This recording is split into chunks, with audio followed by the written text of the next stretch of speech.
Let's get the latest military analysis of the situation in Ukraine with the defence and security analyst, Professor Michael Clarke. Thanks. We know that the Russians have left Kharkiv. They've been pushed out effectively right up to the border between Ukraine and Russia. This is a withdrawal, not so much a big defeat, but because they've decided to relocate their troops to bring them round to this offensive that's going on much further south. And the important thing to remember about this offensive is it's really defined by the river, the Donetsk River, which runs down the map, as you can see here, to Severodonetsk and further down. And by and large, generally, the Russians are to the east of the river, the Ukrainians are to the west of the river. Both of them have got quite good defensive positions either side of that river.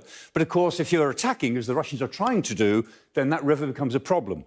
So let's just look at what the Russians have tried to do in the bigger map of the area. Essentially, if we think about this, the Donbass region, this offensive began as something rather grand, running effectively from Kharkiv, the second city, to Mariupol. That was what the Russians were originally trying, it seems, to achieve. Far too much. They then seem to concentrate much more on running from Izium to Donetsk. That's what we thought they were doing really up until last week.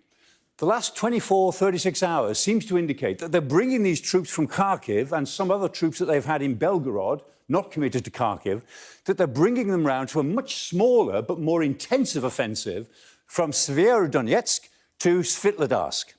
And in a sense, what they're trying to do is to bite a very small chunk of the Donbass with intensive numbers of troops. But they haven't yet taken Severodonetsk. They've got it on three sides. They tried to cross the river to encircle it.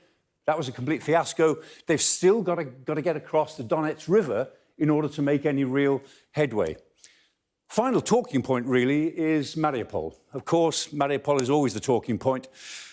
The Azovstal steelworks and the apparent use of white phosphorus and incendiaries at Mariupol, difficult issue. They're not illegal in battle. They can be used as an illuminant and as a smoke creator. However, if they're used directly against personnel or in any civilian areas, of course, that is illegal. Lots of examples of them around the world. This is by no means the first time. The reason that white phosphorus gets used is because in these sort of situations, it works.